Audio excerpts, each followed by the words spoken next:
नमस्कार प्यारे मित्रों। आज देखिए हम एनसीईआरटी की जो पुस्तक है कक्षा 8 की, उसमें तीसरा अध्याय है आधुनिक राजस्थान का निर्माण, यानी वर्तमान में जो राजस्थान है उसका निर्माण कैसे हुआ, यहाँ पर कितनी रियासतें थी, कितने ठिकाने थे, कितने चीफ कमिश्नर थे, कितने केंद्र शासित प्रदेश थे, उन सभी का अध्ययन करेंगे। तो ये मूल रूप से देखा जाए तो राजस्थान का एकीकरण है। देखो मैं आपको बता दूं, परंतु एकीकरण से पहले बहुत कुछ ऐसी बातें हैं जो परीक्षा में पूछी जाती हैं। प्रतियोगिता परीक्षाओं को ध्यान में रखते हुए अपन को पढ़ना है। समझ रहे हो ना मेरी बात? प्रतियोगिता परीक्षाओं को ध्यान में रखते हुए अपन को पढ़ना है। मैं आपको कुछ ऐसे अनदेखे अनछुए कथन बताऊंगा, वो आपको एक बुक में कभी नहीं मिल सकते। तो बहुत सी पुस्तकें पढ़ते हैं तो हर पुस्तक में अलग अलग मैटर मिलता है। तो चलिए अब समय को मद्देनजर रखते हुए अपन शुरू करते हैं राजस्थान शब्द की उत्पत्ति से लेकर के, ठीक है ना। तो देखिए, सबसे पहला कथन मैं आपको जो बताने जा रहा हूं कि ब्रिटिश शासनकाल में राजस्थान के इतिहास लेखन का सर्वप्रथम प्रयास किसके द्वारा किया गया था। तो ध्यान रखना, श्यामल दास थे, एक कविराज श्यामल दास, उनकी एक पुस्तक है वीर विनोद, उसमें सबसे पहले राजस्थान का इतिहास लेखन का कार्य किया था। वैसे राजस्थान के इतिहास के भीष्म पितामह हैं वो कर्नल जेम्स टोड कहलाते हैं, ये बात भी आप ध्यान में रखना। अब देखिए, मुगल जो इतिहासकार आए थे, उन्होंने राजपूत शब्द को बहुवचन के रूप में प्रयुक्त करते थे। वो राजपूत जो शब्द है उसको राजपुता लिखते थे। क्या लिखते थे?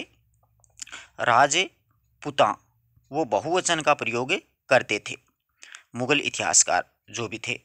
इसी कारण अंग्रेजों ने इस राज्य को नाम क्या कर दिया? राजपुताना कर दिया था। उन्होंने क्या नाम किया था इसका? राजपुताना, अर्थात राजपूतों का देश कहा जाता था। ये आई बात समझ में? अखिल भारतीय देशी राज्य लोक परिषद के राजपूताना प्रांतीय सभा का पहला अधिवेशन 9 सितंबर 1946 को हुआ था। कब हुआ था? 9 सितंबर 1946 को। इसमें नेहरू जी ने कर्नल जेम्स टोड के राजस्थान शब्द का प्रयोग है वो 117 वर्ष बाद व्यवहार में लिया गया। इसके यह शब्द छठे चरण के वैधानिक रूप से, यानी एकीकरण हुआ था उसके छठे चरण में वैधानिक रूप से राजपूताना की जगह है राजस्थान शब्द है वो प्रयुक्त किया जाने लगा। आई बात समझ में?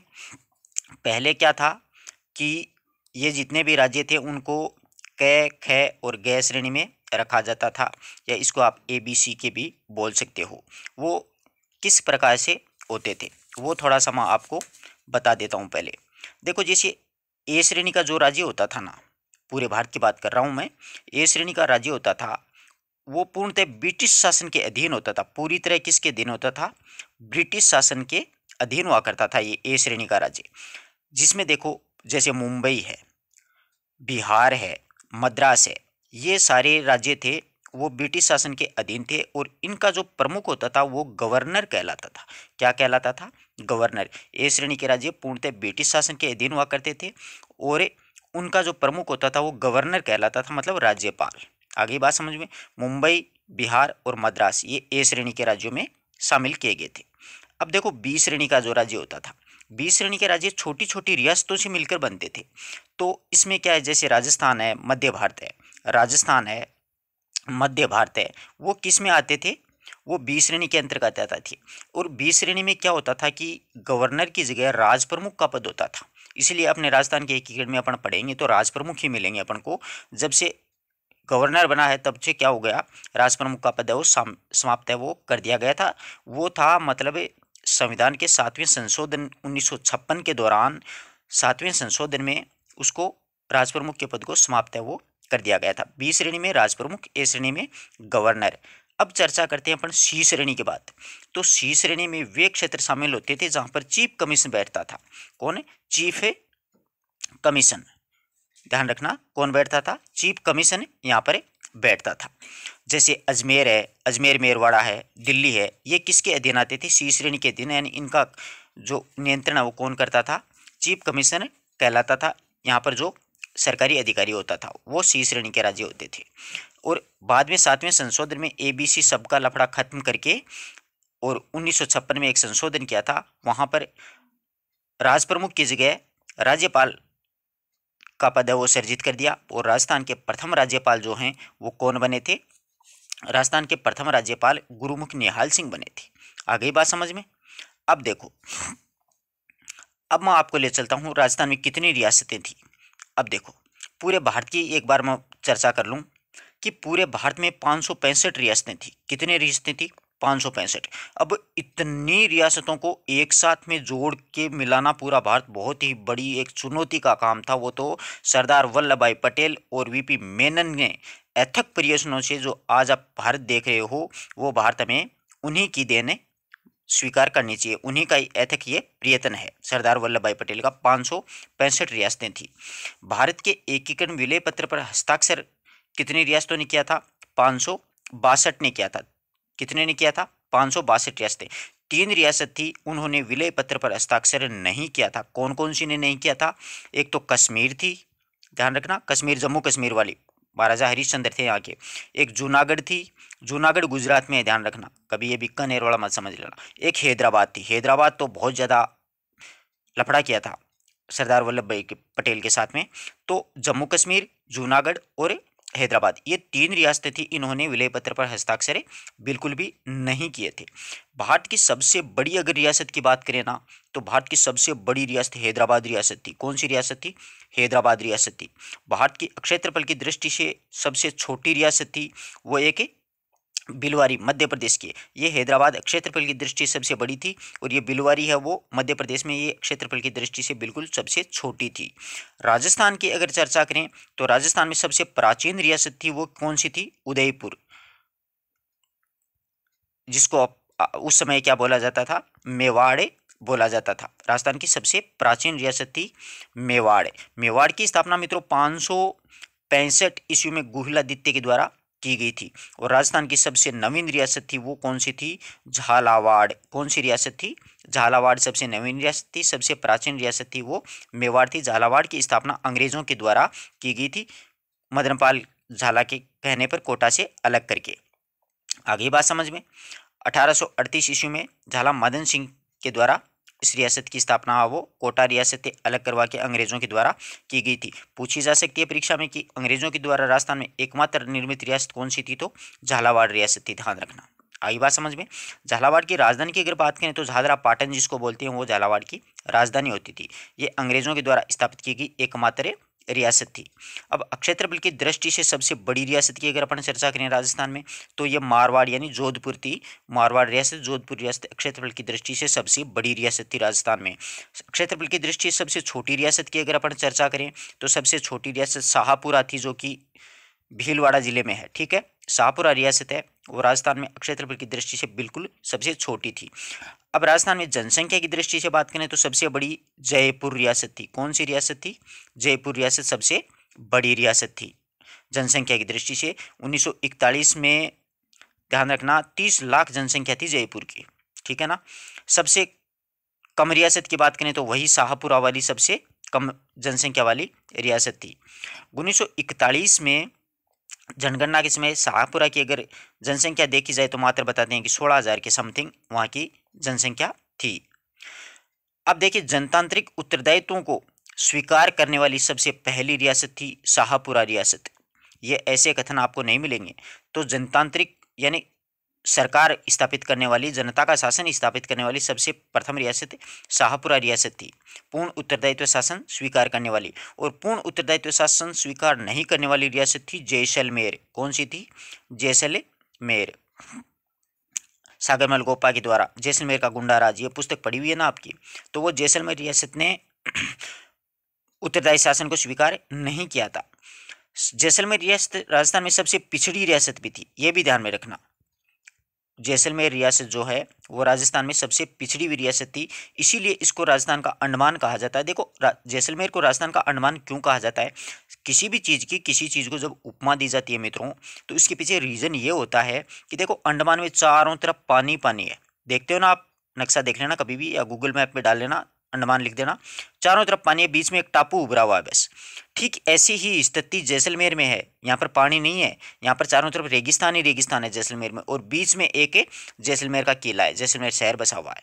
तो इसीलिए किसी चीज़ की, किसी चीज़ को उपमा जब दी जाती है तो उसमें बराबर समानता होती है ना, तभी उपमा दी जाती है, ऐसे ही उपमा नहीं दी जाती है। तो आशा करता हूँ कि अंडमान क्यों कहा जाता है आपको अच्छे से समझ में आ गया होगा। अब आगे चलिए। जैसलमेर वह जयपुर रियासत ऐसी रियासतें थी दोनों जिन्होंने 1942 में भारत छोड़ो आंदोलन में बिल्कुल भी क्या है भागे नहीं लिया था। ये दोनों पृथक रही थी 1942 के भारत छोड़ो आंदोलन में बिल्कुल। अब देखो, रियासत होती है, एक होता है ठिकाना। इन दोनों के बीच में फर्क क्या होता है? रियासत जो होती है उसको तो तोपों की सलामी होती है। क्या है कि यहाँ के शासक थे उनको तोपों की सलामी थी रियासत वालों को, जबकि शासक ये भी होते थे जो कि ठिकाने के जागीरदार होते थे, इनको तोपों की सलामी नहीं हुआ करती थी। इसीलिए ये क्या हो गए, ठिकाने हो गए। जबकि रियासत थी उनको क्या थी, तोपों की सलामी थी। सबसे ज़्यादा तोपों की सलामी अगर बात करें तो सबसे ज़्यादा मेवाड़ के महाराणा को तोपों की सलामी थी। ठीक है ना, आई बात समझ में? अब आगे चलिए। कोटा रियासत ऐसी थी जिसको मैंने पिछले पार्ट में आपको बताया भी था कि कोटा रियासत की जब 1857 का विप्लव हुआ था तो उसमें तोपों की सलामी 17 से घटा करके 13 कर दी गई थी। और धौलपुर रियासत है उसकी 13 से बढ़ा करके 17 कर दी गई थी। अब भारत में, पूरे भारत की अगर चर्चा करें तो भारत में केवल 3 रियासत ऐसी थी जिनको तोप रखने का अधिकार पत्र प्राप्त था कि तोप वो रख सकते हैं। उनमें एक तो कश्मीर थी। कौन थी? एक तो कश्मीर, दूसरी पटियाला रियासत थी और तीसरी बीकानेर थी राजस्थान की एकमात्र ऐसी रियासत थी जहां पर मतलब उस यहाँ के शासक को तोपों के रखने का पूरा पूरा अधिकार था। अंग्रेजों ने यह अधिकार इनको दे रखा था। अब देखिए, राजस्थान में एकमात्र रियासत मुस्लिम रियासत की अगर चर्चा करें तो टोंक एकमात्र राजस्थान में क्या थी, मुस्लिम रियासत थी। टोंक जो रियासत है वो एकमात्र क्या थी, मुस्लिम रियासत थी। आई बात समझ में? और धौलपुर और भरतपुर की अगर बात करें तो वो जाट रियासत थी। राजस्थान में 2 रियासत कैसी थी, वो जाट रियासत थी। अच्छे से याद रखना, ठीक है।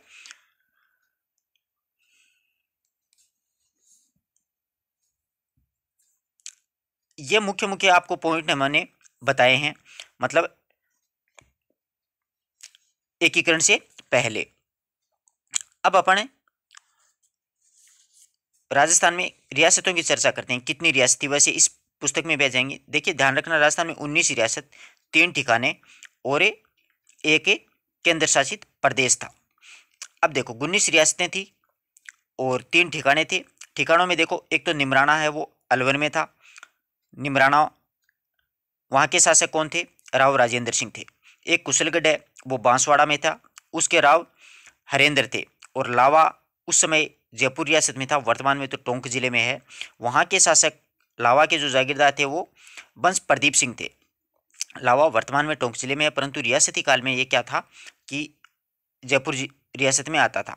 अब सबसे बड़े अगर ठिकाने की बात करें तो 3 ठिकाने हैं। तो सबसे बड़ा जो ठिकाना था वो कुशलगढ़ ठिकाना था। कुशलगढ़ बांसवाड़ा में है, वो सबसे बड़ा ठिकाना था। और सबसे छोटा ठिकाना था वो लावा है जो कि जयपुर रियासत में था। वर्तमान में 20 मील में, वर्ग मील में बसा हुआ है। तो सबसे बड़ा अगर ठिकाना परीक्षा में पूछ ले तो कुशलगढ़ करना है, सबसे छोटा पूछ ले तो लावा करना है। और एक केंद्र शासित प्रदेश था अजमेर मेरवाड़ा। ये अजमेर मेरवाड़ा है।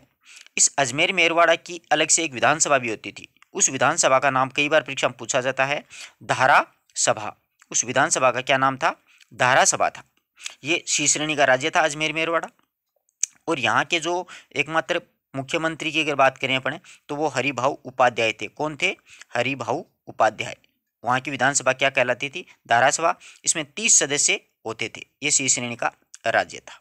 ठीक है, अब अपन पाठ पढ़ते हैं। देखो तो देखिए, शुरू करते हैं। आज राजस्थान की भौगोलिक और राजनीतिक स्थिति हमें देख रहे हैं। राजस्थान की भौगोलिक और राजनीतिक जो स्थिति है वो अपने क्या है, देख रहे हैं। वह अथक प्रयासों से देशी रियासतों और रजवाड़ों के विलय के उपरांत अस्तित्व में आई थी। यानी बहुत छोटी छोटी रियासतें थी, 19 रियासतें थी, 3 ठिकाने थे, एक केंद्र शासित प्रदेश था। उन सभी रियासतों और रजवाड़ों को विलय करने के बाद में वर्तमान में राजस्थान अस्तित्व में आया है। राजस्थान एकीकरण की सुगबुगाहट 1939 ईस्वी में वायसराय लॉर्ड लिनलिथगो थे। उनके आदेशों के उपरांत प्रारंभ हो गई थी 1939 में।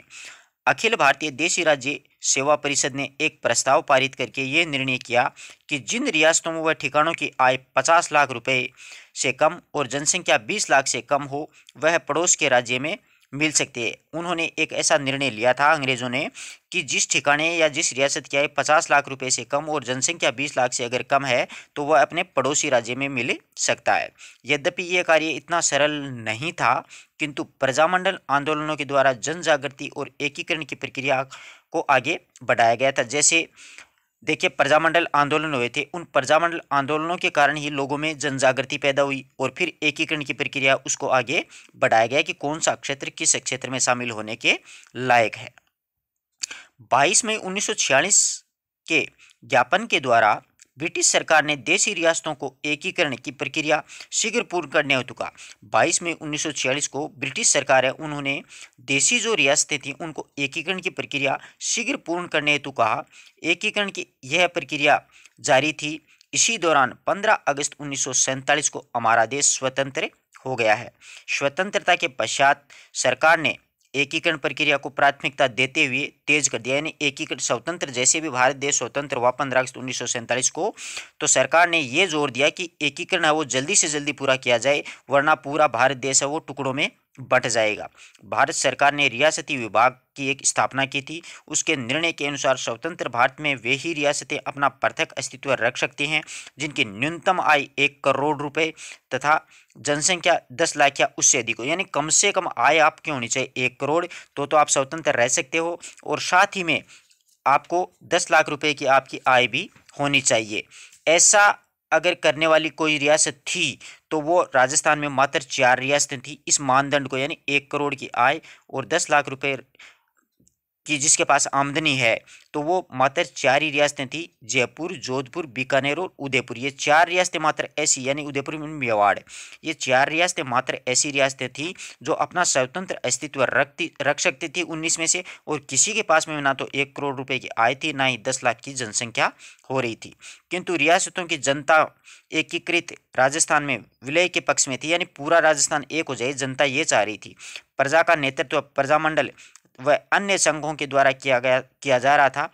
देशी रियासतों के कई शासकों ने भी विलय के प्रस्ताव का समर्थन किया था, यानी कई रियासती वहाँ के शासक भी ये चाहते थे कि पूरी रियासतें वो एक साथ बंद करके रहें, यानी एक अपना क्षेत्र विशेष रहे। उनको उन सभी ने प्राथमिकता दी थी।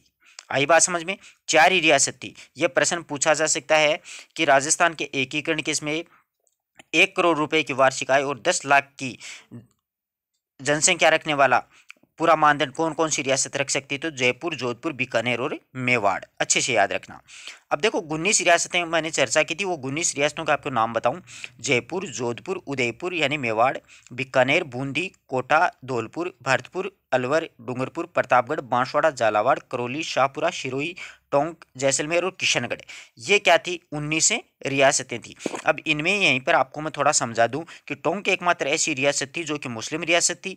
झालावाड़ एकमात्र ऐसी रियासत थी जो कि अंग्रेजों के द्वारा बनाई गई रियासत थी। उदयपुर राजस्थान की सबसे प्राचीन रियासत थी। झालावाड़ सबसे नवीन रियासत थी।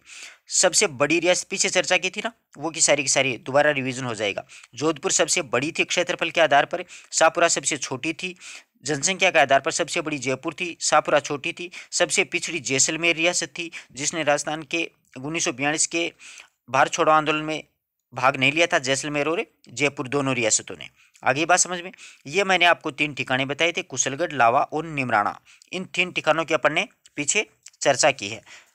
आई बात समझ में? कुशलगढ़, लावा और निमराना। अब देखो सबसे बड़ा ठिकाना मैंने आपको बताया था, कुशलगढ़ सबसे बड़ा ठिकाना था, लावा सबसे छोटा ठिकाना था। कुशलगढ़ आपको पता ही है, कुशलगढ़ बांसवाड़ा में है। यहाँ के शासक हरेंद्र सिंह थे। लावा जयपुर रियासत में था, वर्तमान में टोंक रियासत में है। लावा के शासक थे वो बंश प्रदीप सिंह थे।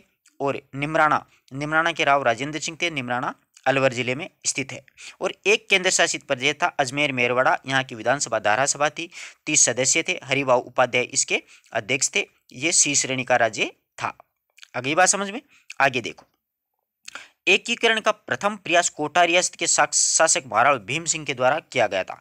कोटा के शासक थे महाराणा भीम सिंह। उन्होंने 1946 में ही एकीकरण का कार्य शुरू कर दिया। कोटा के बाद में मेवाड़ के महाराणा ने 25 से 26 जून 1946 को इसी प्रक्रिया को आगे बढ़ाया, यानी एकीकरण की प्रक्रिया को आगे बढ़ाते हुए उदयपुर में राजस्थान के कुछ शासक थे, गुजरात के कुछ शासक ले आए, मालवा के और कतिपय शासकों का एक सम्मेलन किया था। उदयपुर के महाराणा भीम सिंह थे, उन्होंने एक सम्मेलन बुलाया। उसमें मतलब मेवाड़ रियासत पूरी थी, गुजरात के कुछ शासक थे, मालवा के कुछ शासक थे, और ये मिलकर के अपने आप में एक स्वतंत्र मेवाड़ राज्य की स्थापना का सपना देख रहे थे। इसी तरह के अन्य सम्मेलन जयपुर, बूंदी, कोटा, झालावाड़ के शासकों ने भी बुलाए। उन्होंने भी अपने अपने सम्मेलन बुलाए और राजाओं को कहा कि हमारी तरफ मिल जाओ, हम यहाँ के शासक बन जाएं वापिस। ऐसी इनकी मतलब एक सम्मेलनों की चर्चा हुई थी, सम्मेलन हुए थे। किंतु यह प्रयास उनके निजी हितों के शोषण के ही थे, यानी वो निजी हित अपने आप के फायदे देख रहे थे, इसलिए प्रक्रिया पूर्ण नहीं हो सकी। शासकों के समानांतर ही जनता से सीधे जुड़ी संस्थाओं एवं संगठन भी एकीकरण की प्रक्रिया में सक्रिय रहे। राज्य प्रजा परिषद व प्रजामंडल के प्रयास संपूर्ण राजस्थान को एक इकाई के रूप में गठित करके भारतीय संघ में शामिल करने के लक्ष्य को लेकर जारी हो रहा था। उधर सरदार वल्लभ भाई पटेल था, वो पूरी रियासतों थी, उन सभी को एक साथ लेकर के भारतीय संघ में मिलाने के लिए लगातार अपने लक्ष्य की ओर कार्य कर रहे थे। अब देखिए एकीकरण के चरण। अब अपन चर्चा करते हैं एकीकरण कैसे हुआ। राजस्थान का एकीकरण 7 चरणों में हुआ था, सभी को पता है, ठीक है। अब देखो इसको पढ़ते हैं कहाँ कहाँ पर। इसमें क्या है कि ये अर्थ की बुक है, इसलिए इसमें बेसिक की नॉलेज मिलेगा, परंतु अपन प्रतियोगिता परीक्षाओं को ध्यान में रखते हुए सारी बात पढ़ेंगे। पूरा वीडियो अंत तक देखिएगा। राजस्थान का एकीकरण एक जटिल और चुनौतीपूर्ण प्रक्रिया थी, होनी थी। 19 रियासतें थी, 3 ठिकाने थे, एक केंद्र शासित प्रदेश था। इन सभी को एक जगह मिलाना बहुत ही बड़ी चुनौतीपूर्ण प्रक्रिया थी। दीर्घकाल के अस्तित्व में रही देशी रियासतों एवं ठिकानों को एक ही सामान्य प्रशासनिक व्यवस्था के तहत लाना बहुत बड़ा कठिन कार्य था। यानी सबको खुश रखना हर एक के बस की बात है, वो नहीं होती है। इन रियासतों में जनसंख्या, सामाजिक रीति रिवाज, आर्थिक व राजनीतिक भिन्नताएं थी। यानी सभी अपने आप में जनसंख्या में भी कुछ कम थी कई रियासतों में, कईयों के पास सामाजिक रीति रिवाज अलग थे, कईयों की आर्थिक स्थिति खराब थी, कईयों की राजनीतिक भिन्नताएं थी। जैसे भरतपुर और धौलपुर वो क्षेत्रीय आधार पर या भाषाई आधार पर वो उत्तर प्रदेश में मिलना चाहती थी, परंतु ऐसा नहीं हुआ। भारत में जैसे टोंक है वो मुस्लिम रियासत थी, तो वो उधर कोई दूसरी मुस्लिम रियासत थी भोपाल, वहाँ पे मिलना चाहती थी। ऐसे सभी एक दूसरे की मतलब वहाँ पर जाना चाहते थे अपने क्षेत्र विशेष की तरफ। रियासतों में परंपरागत पद्धतियों के प्रशासन का संचालन हो रहा था, कुछ ने आधुनिक शासन के मूल्य प्रचलित हो रहे थे। इन सभी क्षेत्रों में एक समान राजनीतिक प्रशासनिक व्यवस्था की स्थापना और समग्र रूप से उनका आर्थिक विकास करना, नई सेवाओं की स्थापना, नए नियम बनाना आदि कार्य चुनौतीपूर्ण थे। यानी सब कुछ नया करना सभी चुनौतीपूर्ण था कि कोई मानेगा कोई नहीं मानेगा, कोई खुश होगा कोई नाराज होगा, सारी स्थिति डावाडोल थी। इन सभी चुनौतियों के लड़ते हुए नवंबर 1956 में आधुनिक राजस्थान के निर्माण का कार्य पूरा है वो कर लिया गया। 7 प्रमुख चरणों के गुजरते हुए राजस्थान अपने आधुनिक स्वरूप में सामने आया था।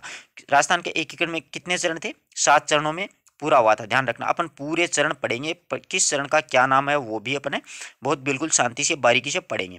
तो 7 चरणों में ये बहुत बार प्रश्न आता है कि राजस्थान का एकीकरण कितने चरणों में या 7 चरणों में, परंतु कभी प्रश्न यह पूछ लिया गया कि राजस्थान के एकीकरण में कितना समय लेगा, आधे से ज्यादा के 95% विद्यार्थियों की समझ से बाहर हो जाएगा ये प्रश्न। तो ध्यान रखना, राजस्थान के एकीकरण में जो समय लगा था वो 8 वर्ष 7 महीने 14 दिन। कितना लगा था? 8 वर्ष 7 माह और 14 दिन लगे थे। राजस्थान के एकीकरण में 8 वर्ष 7 महीने और 14 दिन का समय लगा था, वो 7 चरणों में पूरा हुआ था। अच्छे से याद रखना। इन 7 चरणों को हम दी गई सारणी के अनुसार बिल्कुल सरलता से, बिल्कुल आराम से एक एक चीज को बहुत ही अच्छे से पढ़ते हुए चलेंगे। आगे बात समझ में? हाँ, तो अब देखिए पहला चरण आ गया। कौन सा चरण? प्रथम चरण। इसका नामकरण क्या था? मत्स्य संघ था। राजस्थान का एकीकरण जो है वो पहले चरण हुआ था, उसके संघ का नाम पूछा जाता है बहुत बार, मत्स्य संघ। कब हुआ था? 17-18 मार्च 1948 को, 18 मार्च को हुआ था ये, ठीक है। इसमें 4 रियासतें थी, चारों रियासतें बहुत आसानी से याद रहेंगे, ए बी सी और डी, ऐसे आप याद रख सकते हो। ABCD, अलवर, भरतपुर, करौली और धौलपुर। अलवर, भरतपुर, करौली, धौलपुर, ये 4 रियासतें थी। एक इसमें ठिकाना भी शामिल था। कौन था? एक इसमें निमराना जो ठिकाना था वो शामिल था। निमराना अलवर जिले में स्थित है, ठीक है ना। वो निमराना ठिकाना वो भी शामिल था, और निमराना के जो शासक हैं वो राव राजेंद्र सिंह थे। आगे बात समझ में? 4 रियासतें देखो कौन कौन सी, अलवर, धौलपुर, भरतपुर और करौली को मिलाकर के मत्स्य संघ का नाम है वो किया गया। यहाँ की राजधानी है वो अलवर को बनाया गया था। आगे बात समझ में? धौलपुर के महाराजा उदयभान सिंह है, उनको यहाँ का राज प्रमुख बनाया गया था। किसको? अलवर के महाराजा उदयभान सिंह को धौलपुर के महाराजा उदयभान सिंह को राजप्रमुख। शोभाराम कुमावत यहाँ के प्रधानमंत्री बने थे, जो कि अलवर रियासत से एक क्रांतिकारी व्यक्ति थे। ठीक है, शोभाराम कुमावत यहाँ के क्या बने थे, प्रधानमंत्री हैं वो बने थे। अब उपराज प्रमुख हैं वो गणेश पाल सिंह को बनाया गया था। किसको, गणेश पाल सिंह, वो करौली के शासक थे। या आपके पास अगर लिखा हुआ नहीं है तो आप लोग लिख सकते हो। राज प्रमुख तो उदयभान सिंह बन गए थे, महाराजा उदयभान सिंह राज प्रमुख। उपराज प्रमुख थे वो गणेश पाल सिंह बने थे। कौन बने थे, गणेश पाल सिंह, जो कहाँ के थे, करौली के रहने वाले थे। यहाँ पर उप प्रधानमंत्री भी बनाया गया था। एक प्रधानमंत्री शोभाराम कुमावत थे, परंतु उप प्रधानमंत्री युगल किशोर चतुर्वेदी और गोपीलाल यादव, उनको यानी युगल किशोर चतुर्वेदी को राजस्थान का दूसरा जवाहरलाल नेहरू भी कहा जाता है। तो युगल किशोर चतुर्वेदी और गोपीलाल यादव हैं, उनको क्या बनाया गया था, उप प्रधानमंत्री है वो बनाया गया था। अब कई बार आता है कि मत्स्य संघ का उद्घाटन किसने किया, तो मत्स्य संघ का उद्घाटन वो एन.वी. गाडगिल ने किया था। किसने, एन.वी. गाडगिल के द्वारा किया गया था। नरहरि विष्णु गाडगिल, इनका पूरा नाम क्या था, नरहरि विष्णु गाडगिल। एन.वी. गाडगिल के द्वारा इनका क्या है, प्रथम चरण का उद्घाटन है, मत्स्य संघ का उद्घाटन है वो किया गया था। अब बात आती है उद्घाटन हुआ कहाँ, तो ये भरतपुर का लोहागढ़ जो दुर्ग है ना, यहाँ पर मत्स्य संघ का उद्घाटन है वो हुआ था लोहागढ़ दुर्ग में। ठीक है, और 18 मार्च 1948 को प्रथम चरण। आगे बात समझिए, पहले चरण का नाम है मत्स्य संघ, 18 मार्च 1948 को हुआ था। 4 रियासतें थी, ABCD, अलवर, भरतपुर, धौलपुर, करौली, एक निमराना ठिकाना शामिल कर लिया गया था। और इसका नाम है वो, कई बार ये पूछा जाता है कि मत्स्य संघ का नाम किस सिफारिश के आधार पर रखा गया, तो KM मुंशी थे, उनकी सिफारिशों पर प्रथम संघ जो पहला चरण है उसका नामकरण मत्स्य संघ रखा गया था। KM मुंशी की सिफारिशों पर। उद्घाटन एन.वी. गाडगिल ने किया था। राजधानी अलवर को बनाया गया था। किसको, अलवर को बनाया गया था। राज प्रमुख धौलपुर के उदयभान सिंह को बनाया गया था। उपराज प्रमुख गणेश पाल सिंह हैं, उनको करौली के महाराजा हैं, उनको बनाया गया था। शोभाराम कुमावत अलवर के थे, उनको प्रधानमंत्री है वो बनाया गया था। आगे बात समझ में पहले चरण की। अब चलते हैं अपने दूसरे चरण की ओर। द्वितीय चरण, इसका नाम क्या था, पूर्व राजस्थान भी कह सकते हो या फिर राजस्थान संघ भी इसको कह सकते हो। तो देखो इसमें कितनी रियासतें थी, इसमें थी देखो बांसवाड़ा, कोटा, बूंदी, झालावाड़, टोंक, डूंगरपुर, यानी नीचे वाला पोर्शन करीब करीब सारा ही आ गया। प्रतापगढ़, किशनगढ़, शाहपुरा, कुशलगढ़ ठिकाना इसमें मिलाया गया था। इतनी रियासतें थी। एक छोटी सी लाइन आप इसको याद रख सकते हो कि बाबू की झाड़ू प्राकिटोस, बाबू की झाड़ू प्राकिटोस, इससे आपको सारी रियासत याद हो जाएंगी। अब देखो बाबू की झाड़ू, बा से बांसवाड़ा, बू से बूंदू, की से किशनगढ़, झा से झालावाड़, डू से डूंगरपुर, प्रतापगढ़, की से कोटा, टो से टोंक, से शाहपुरा, ये सारी रियासत आएगी। बाबू की झाड़ू प्राकिटोस, एक छोटी सी लाइन याद करनी है आपको बिल्कुल, बाबू की झाड़ू प्राकिटोस, तो ये सारी रियासतें आ जाएगी। इसमें देखो एक ठिकाना भी था, इसमें कुशलगढ़ जो ठिकाना था वो शामिल किया गया था। इसमें एक गलती से लिख दिया कि लावा ठिकाना वो शामिल किया, लावा उसमें जयपुर रियासत में था, उस समय ये सम्मिलित नहीं हुआ था। एकमात्र ठिकाना कौन सा सम्मिलित हुआ था इसमें, कुशलगढ़ था बांसवाड़ा वाला वो। इसमें 9 रियासतें टोटल और एक ठिकाना था। मत्स्य संघ में 4 रियासत थी और एक ठिकाना था। ये सारी 9 रियासतें थी जिसको राजस्थान संघ कहते हैं। 25 मार्च 1948 को इनका उद्घाटन हुआ था। अब देखो, अब अपन चर्चा करते हैं राज प्रमुख वगैरह की। कोटा के को यहाँ के राजधानी बना दी, क्योंकि सबसे बड़ी रियासत कोटा थी, इसको राजधानी। कोटा के महाराजा भीम सिंह थे, उनको राज प्रमुख बना दिया गया। और गोकुललाल असावा थे, वो यहाँ के प्रधानमंत्री बने थे। राजस्थान संघ के प्रधानमंत्री कौन बने थे, गोकुललाल असावा हैं, वो प्रधानमंत्री बने थे। कोटा को क्या बना दिया गया था, कोटा को राजधानी बना दिया गया था। उपराज प्रमुख लक्ष्मण सिंह थे डूंगरपुर के, और बहादुर सिंह थे बूंदी के, उनको उपराज प्रमुख बनाया गया था।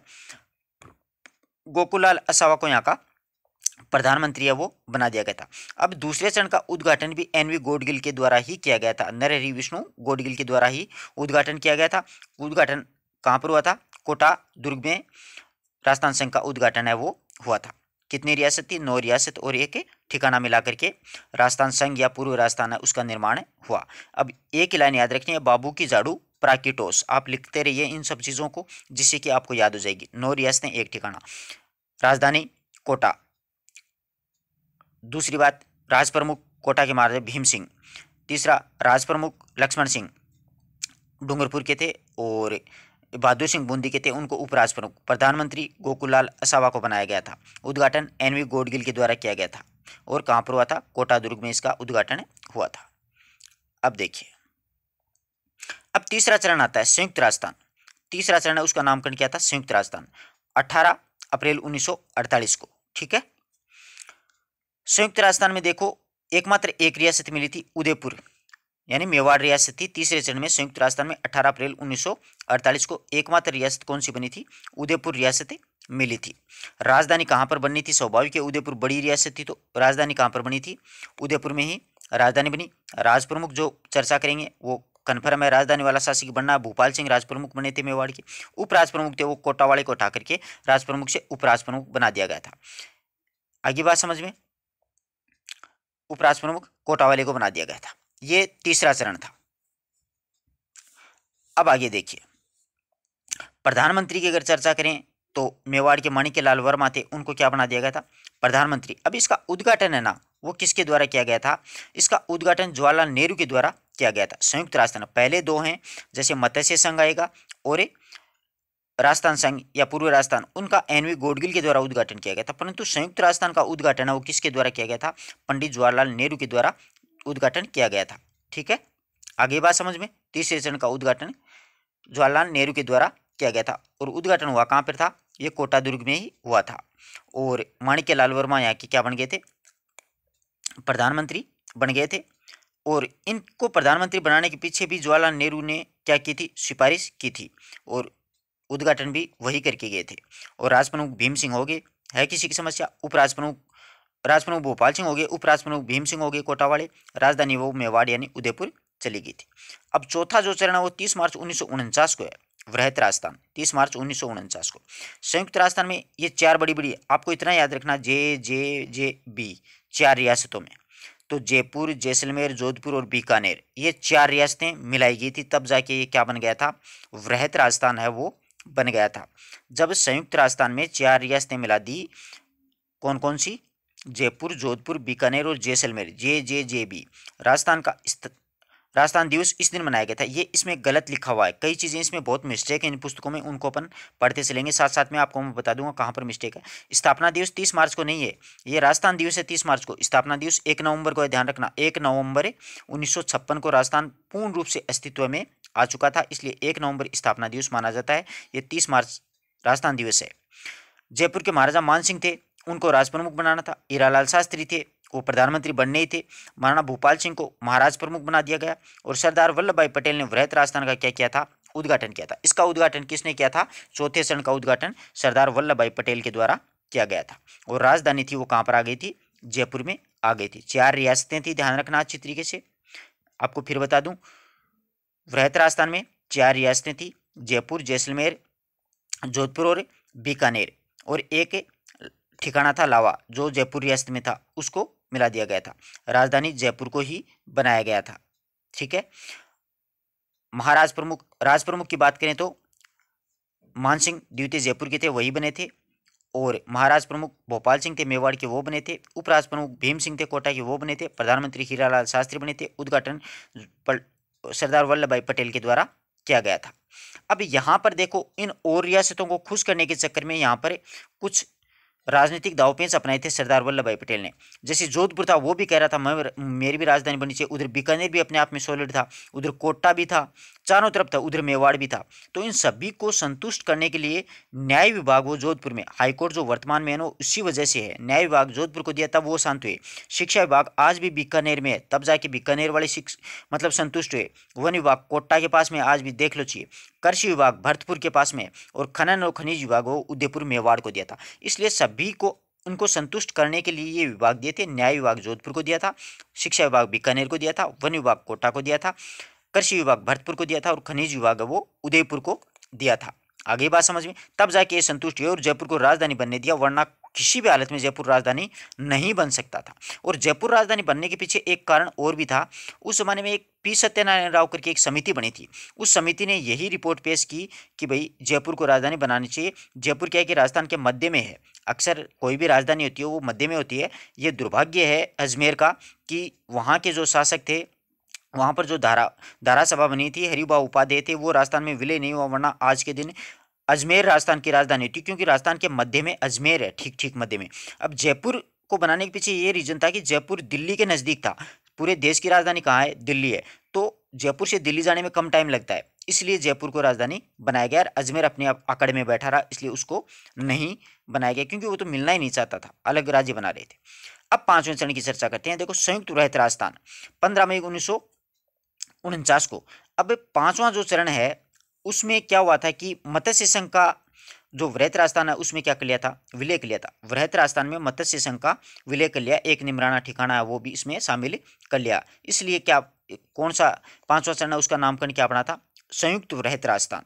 वृहत राजस्थान में जब मत्स्य संघ विलय कर लिया तो उसका नामकरण पड़ गया संयुक्त वृहत राजस्थान। बस एक सिफारिश थी शंकर देव राय समिति की सिफारिशों से, जो मत्स्य संघ था उसमें मत्स्य संघ उसका विलय है वो वृहत राजस्थान में कर लिया, और इसका नामकरण वो संयुक्त वृहत राजस्थान है वो लिख दिया था। अब 18 रियासतें हो गई, तीनों ठिकाने मिल गए। राजधानी वही जयपुर रहनी है, राज प्रमुख वही मान सिंह रहने हैं, महाराज प्रमुख वही भोपाल सिंह रहने हैं, प्रधानमंत्री हीरालाल शास्त्री हैं, और उद्घाटन है पांचवें चरण का वो भी सरदार वल्लभ भाई पटेल के द्वारा ही किया गया था। बस ध्यान रखना, कई बार पूछा जाता है कि मत्स्य संघ का विलय है वो राजस्थान के किस चरण में हुआ, तो पांचवें चरण में हुआ था 15 मई 1949 ईस्वी को। आशा करता हूँ यहाँ तक की बात अच्छी समझ में आएगी। अब देखो छठा चरण, छठा चरण है वो राजस्थान।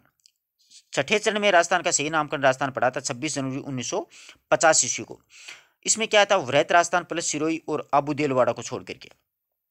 अब देखो, इसमें सिरोही रियासत मिल गई थी राजस्थान में, तो इसका पूरा नामकरण है वो राजस्थान पड़ गया था। आबू देलवाड़ा ये दो क्षेत्र थे वो राजस्थान में नहीं मिले थे। 26 जनवरी 1950 को सिरोही रियासत मिल गई थी राजस्थान में। अब सातवां जो चरण है अंतिम 1 नवंबर 1956 को राजस्थान में आबू देलवाड़ा, अजमेर मेरवाड़ा व मंदसौर मध्य प्रदेश के सुनेल टप्पा क्षेत्र का विलय एकीकरण की प्रक्रिया में पूर्ण की गई। झालावाड़ का सिरोंज क्षेत्र मध्य प्रदेश को। अब देखो, इस बात को समझो आप लोग। झालावाड़ जिले का सिरोंज जो क्षेत्र है ना, यहाँ से झालावाड़ जिला है, इसका सिरोंज जो क्षेत्र है वो तो किसको दे दिया गया था? मध्य प्रदेश को सौंप दिया गया था। जबकि मंदसौर का सुनील टप्पा जो क्षेत्र है वो राजस्थान में मिला लिया गया था, और फिर राजस्थान है वो वर्तमान अस्तित्व में है आ गया था। ये अजमेर मेरवाड़ा है वो भी सातवें चरण में राजस्थान में मिल गए थे। ठीक है, आगे बात समझ में। वर्तमान राजस्थान जो है वो राजस्थान संघ है, आबू देलवाड़ा है, अजमेर मेरवाड़ा है, सुनेल टप्पा है, सिरोंज क्षेत्र, उस सभी को मिला करके ये पूरा राजस्थान है। वर्तमान का जो राजस्थान आप लोग देख रहे हो वो पूरा अस्तित्व में आया था। अब देखो, राज्य पुनर्गठन आयोग बना था, एक राज्य पुनर्गठन आयोग, उसके अध्यक्ष थे एक फेजली। उनकी सिफारिशों से अजमेर मेरवाड़ा और आबू देलवाड़ा तथा सुनेल टप्पा की वर्तमान राजस्थान में मिला लिया गया था। आबू देलवाड़ा भी मिला लिया गया था, अजमेर मेरवाड़ा भी मिला लिया गया था, सुनेल टप्पा भी, ये राज्य पुनर्गठन आयोग के द्वारा मिलाए गए थे, और वर्तमान में राजस्थान का अस्तित्व है वो सामने अपने आया। इस राज्य पुनर्गठन आयोग है उसकी स्थापना 1953 में हुई थी, और उसने रिपोर्ट 1956 के अंतर्गत दी थी।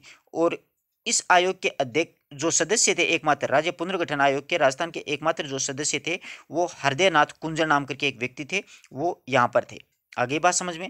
मध्य प्रदेश का मंदसौर जिले का मानपुरा तहसील का एक सुनेल टप्पा क्षेत्र था वो राजस्थान के कोटा जिले में, मैंने आपको बताया था ना, राजस्थान के कोटा जिले में वो सुनेल टप्पा वो क्षेत्र मिला लिया गया। जबकि झालावाड़ जिला है उसका जो है वो सिरोंज क्षेत्र है वो मध्य प्रदेश को वो दे दिया गया। राजधानी वो जयपुर बनी थी। पहले वो राज प्रमुख हैं उसका पद हटा दिया गया था 7वें संवैधानिक संशोधन 1956 के दौरान, और वहाँ पर राज्यपाल का पद सर्जित कर दिया। पहले राज्यपाल अपने बने थे गुरुमुख निहाल सिंह, और मोहनलाल सुखाड़िया थे वो क्या बने थे? मुख्यमंत्री हैं वो बने थे। मोहनलाल सुखाड़िया राजस्थान के प्रथम क्या थे? मुख्यमंत्री बने थे। आगे बात समझें। इस प्रकार से देखो, सारा का सारा विलय है वो कितने चरणों में हुआ? 7 चरणों में हुआ। समय कितना लगा? 8 वर्ष 7 माह और 14 दिन लगे थे। कितनी रियासतें? 19 रियासत, 3 ठिकाने और 1 केंद्र शासित प्रदेश शामिल करके वर्तमान राजस्थान का अस्तित्व है वो अपने सामने आया। राजस्थान का स्थापना दिवस 30 मार्च को मनाया जाता है। ये साफ साफ गलत है, ध्यान रखना, इस पुस्तकों में गलती है। 1 नवंबर 1956 को राजस्थान वर्तमान में अस्तित्व में आया था, इसीलिए 1 नवंबर के दिन को ही राजस्थान का स्थापना दिवस मनाया जाता है। 30 मार्च को सिर्फ और सिर्फ राजस्थान दिवस है वो मनाया जाता है। आशा करता हूँ कि पूरी बात अच्छी तरीके से आपको समझ में आई होगी। अगर किसी प्रकार का कोई आपको डाउट हो तो आप लोग पूछ सकते हो, ठीक है। अब देखते हैं अपन इसके प्रश्न। और एक मैंने वैसे भी राजस्थान के एकीकरण का वीडियो डाल रखा है, उसका मैं आपको लिंक वो डिस्क्रिप्शन में डाल दूंगा, आप लोग जरूर से उस वीडियो को भी एक बार जरूर देखिएगा। अब देखो यहाँ पर प्रश्न आया है कि राजस्थान में राजनीतिक मानचित्रों में इन जिलों को इंगित करो। देखो आप जब शिक्षक वर्ग की तैयारी कर रहे हो तो आई थिंक मैं मानता हूँ कि आपको सारी जिले ही पता होगा। जैसलमेर देखो, ये रहा जैसलमेर।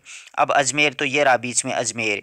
ये रहा जयपुर तो ये रहा यहाँ पर जयपुर। जोधपुर तो ये रहा जोधपुर। ऐसे आपको जिलों का सारों का पता होना चाहिए, जैसे गंगानगर, हनुमानगढ़, चूरू, झुंझुनू, सीकर, जयपुर, अलवर, भरतपुर, धौलपुर, ऐसे सारा आपको पता होना चाहिए हर चीज़ का, ठीक है ना। ये है। अब देखो 2-4 प्रश्न देख लेते हैं। संयुक्त रैयत राजस्थान में कौन सा क्षेत्र शामिल नहीं था? संयुक्त रैयत राजस्थान में देखो जोधपुर नहीं था, कोटा नहीं था, किशनगढ़ नहीं था, अजमेर मेरवाड़ा नहीं था। तो संयुक्त रैयत राजस्थान जो था उसमें कौन सा क्षेत्र शामिल नहीं था? अब आप बताओ संयुक्त रैयत राजस्थान में कौन सा शामिल नहीं था? अजमेर मेरवाड़ा था, वो संयुक्त रैयत में शामिल नहीं था। इसमें क्या हुआ था कि संयुक्त जो राजस्थान था, रैयत राजस्थान सॉरी, उसमें क्या कर लिया था, शंकर देवराय की समिति की सिफारिशों से मत्स्य संघ का विलय किया था। अजमेर मेरवाड़ा का इसमें नहीं था, तो ये उत्तर अपना सही होगा। संयुक्त राजस्थान के राज प्रमुख कौन थे? संयुक्त राजस्थान के राज प्रमुख कौन थे? तो संयुक्त राजस्थान के राज प्रमुख भोपाल सिंह थे। राजधानी जो थी, यह मतलब तीसरा चरण था, राजधानी उदयपुर यानी मेवाड़ थी। मेवाड़ के महाराणा भोपाल सिंह यहाँ के राज प्रमुख बने थे। उपराज प्रमुख भीम सिंह बने थे। प्रधानमंत्री माणिक्यलाल वर्मा बने थे। और इसका उद्घाटन है वो जवाहरलाल नेहरू के द्वारा किया गया था। आगे बात समझ में, तीसरे चरण की चर्चा कर रहा हूँ मैं। राजस्थान के एकीकरण की प्रक्रिया किसके प्रयासों से बढ़ी? तो सरदार वल्लभ भाई पटेल, ठीक है। राजस्थान दिवस कब मनाया जाता है? 30 मार्च को। देख लो यहाँ पर दे दिया, राजस्थान दिवस कब मनाया जाता है? 30 मार्च को मनाया जाता है। राजस्थान स्थापना दिवस की चर्चा करेंगे तो 1 नवंबर को मनाया जाता है। अब आगे और प्रश्न देखते हैं, छोटे छोटे हैं। एकीकरण से पूर्व राजस्थान में केंद्र शासित प्रदेश का नाम बताओ। तो अजमेर मेरवाड़ा पढ़ा था ना। राजस्थान एकीकरण कितने चरणों में संपन्न हुआ? 7 चरणों में। राजस्थान एकीकरण के समय एकीकरण में कितना समय लगा? तो 8 वर्ष 7 महीने और 14 दिन लगे थे। कितनी रियासतें? 19 रियासत, 3 ठिकाने, 1 केंद्र शासित प्रदेश। आगे बात समझ में। राजस्थान के एकीकरण से पूर्व किन्हीं 4 रियासतों के नाम लिखो, कोई भी लिख दो आप, जैसे शाहपुरा, किशनगढ़, कोटा, भरतपुर, धौलपुर, करौली, अलवर, जयपुर, जोधपुर, 4 का लिखना है। मत्स्य संघ में कौन सी रियासतें शामिल थी? बहुत सा प्रश्न है। ABCD, अलवर, भरतपुर, धौलपुर और करौली। आगे बात समझ में। अब आप चार्ट बनाना है। आशा करता हूं कि पूरा पाठ आपको अच्छे से समझ में आया होगा। इसमें देखो बेसिकली दिया गया था, जहां पर जो मिस्टेक थी उसको भी अपन ने बहुत ही अच्छे से कॉन्सेप्ट क्लियर किया है। आप अपने मित्रों तक ज़्यादा से ज़्यादा शेयर करें। और कल से कई मित्रों के फ़ोन आ रहे थे कि सर आप जो पुस्तक पढ़ा रहे हैं वो हम कहाँ से पढ़ें। तो मित्रों, हमारा एक अपना ऐप है, ई परीक्षा ऐप। उस ऐप का लिंक आपको मैं डिस्क्रिप्शन में दे दूंगा। और पीछे मैंने जो एक वीडियो बनाया है एकीकरण का, उसका लिंक भी आपको मैं डिस्क्रिप्शन में दूंगा।